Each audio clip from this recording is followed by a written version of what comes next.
Hello दोस्तों, स्वागत है आपका एक और नए स्टडी व्लॉग में। मैं हूँ जसमीत और आज मैं डिसाइड कर चुकी हूँ कि मैं पढ़ूंगी। तो चलिए शुरू करते हैं। सबसे पहले मैं कर रही थी मेरे साइंस का काम, क्योंकि सर ने बोला था कि कल मैं नोटबुक चेक करूँगा और सबका काम कंप्लीट होना चाहिए। तो मेरे क्वेश्चन आंसर सारे ही पेंडिंग थे, जो कि मुझे कंप्लीट करने ही थे आज की आज, क्योंकि अगर मैं कल कंप्लीट करके नहीं जाती तो सर मेरी बहुत ज़्यादा बेइज्जती करते क्लास के सामने। सर बहुत गंदी बेइज्जती करते हैं गाइस। तो मैं यहाँ टाइमर लगा के पढ़ रही थी ताकि मुझे पता चले कि मैंने लिखने में अपना कितना समय वेस्ट कर दिया है।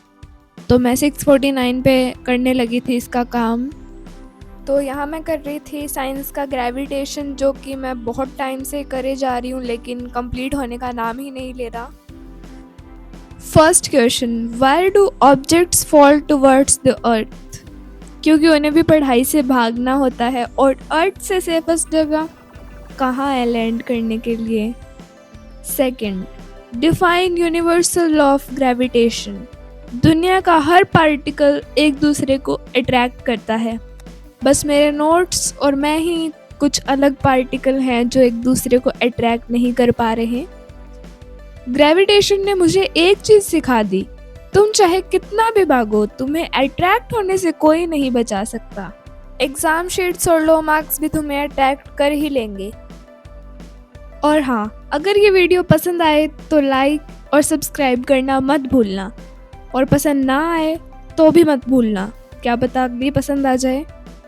मेरा फंक्शन था जन्माष्टमी का स्कूल में, शायद आप उसका व्लॉग देख चुके हो। उसके बाद से हमारी रेगुलर पढ़ाई अब चालू हो रही है एंड सीधा हमें ये कह दिया, तुम्हारे पेपर है 25 से, पढ़ लो जितना पढ़ना है। भाई मेरा तो काम ही कंप्लीट नहीं है, मैं काम कंप्लीट करूं या रिवीजन करूं? सबसे पहले तो काम कंप्लीट करना ज़रूरी है, क्योंकि अगर काम ही कंप्लीट नहीं हुआ तो रिवीजन कहाँ से करूँगी। सबसे पहले साइंस का काम करना था और उसके बाद सारे ही सब्जेक्ट्स थे, एक दो का तो क्या ही कहूँ, बहुत सारा काम करना था, काम ही काम करना था। तो अब मेरे 25 से ना यूटी सेकंड स्टार्ट है। अगर आपके यूटी सेकंड हो गए हैं तो मुझे कमेंट्स में ज़रूर बताना और अपने मार्क्स भी बता ही देना। तो यहाँ मेरा सारा काम होता है कंप्लीट। बहुत टाइम लगा मुझे ये काम करने में, बस मैंने वीडियो फास्ट फॉरवर्ड कर दी इसलिए आपको पता नहीं चल रहा।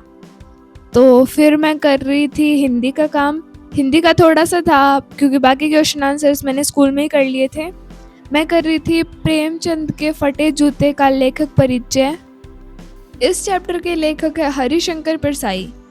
हरिशंकर परसाई जी का जन्म 22 अगस्त 1924 को मध्य प्रदेश में हुआ। उन्हें व्यंग्य साहित्य के सम्राट कहा जाता है। सम्राट मतलब महाराजा। लेकिन इनके राज्य में सिर्फ रोस्ट चलता था। लोगों के झूठ, रिश्वत और करप्शन पे ऐसे सेवेज रोस्ट मारते थे कि लगता था अगर ये आजकल यूट्यूब पे होते तो लाखों सब्सक्राइबर्स होते इनके।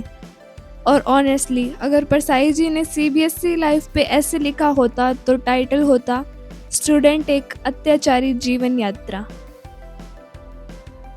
तो यहाँ मेरा ये लेखक परिचय भी कंप्लीट होता है। ये रहा थोड़ा सा व्यू। उसके बाद मेरे को करने थे मेरे हिस्ट्री के शॉर्ट नोट्स, क्योंकि यूटी में मेरा हिस्ट्री का भी चैप्टर आ रहा है। तो शॉर्ट नोट्स अगर होंगे तो जल्दी रिवीजन हो जाएगी, फटाफट सारा पढ़ लूँगी, पूरा चैप्टर पढ़ने की ज़रूरत नहीं होगी। वैसे मैंने लॉन्ग नोट्स भी बना रखे हैं, पर शॉर्ट नोट्स भी मैंने सोचा बना ही लेती हूँ। मैं सभी सब्जेक्ट्स के बना रही हूँ ऐसे, लाइक साइंस और एसएसटी। इंग्लिश के भी जो चैप्टर मेरे को हार्ड लग रहे हैं मैं उनके बना रही हूँ, और हिंदी का तो लेखक परिचय कर ही रही हूँ, उसके अंदर सारा कुछ कवर हो ही जाता है।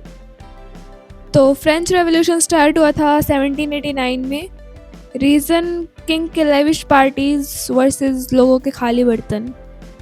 स्टेट सिस्टम, बेसिकली वीआईपी लोग अलग और गरीब लोग अलग। और सबसे डेंजरस था ग्लूटोइन, एक ऐसी मशीन जिसमें एक बार हेड ऑफ और सब खत्म। सोचो अगर स्कूल में होती तो टीचर्स बोलते बेटा होमवर्क नहीं किया, जाओ हेड ऑफ हो जाओ। नोट्स बनाना हिस्ट्री में एक अलग ही स्कैम है, चाहे कितना भी शॉर्ट बना लो चैप्टर फिर भी लंबा ही लगता है। तो अब मैं कर रही थी इंग्लिश का याद, क्योंकि इंग्लिश का मेरा टेस्ट था अगले दिन। इंग्लिश में मैं ऑनेस्टली बताऊँ ना, मुझे बुक खोलते ही नींद आने लग जाती है। कुछ लोगों को पसंद होगी इंग्लिश, लेकिन मैं उनमें से नहीं हूँ। इसलिए मैंने एक एनिमेटेड वीडियो चला लिया। तो ये व्लॉग होता है यहीं ख़त्म। मिलते हैं नेक्स्ट व्लॉग में, और ये व्लॉग कैसा लगा मुझे कमेंट्स में ज़रूर बताना। तब तक के लिए बाय एवरीवन।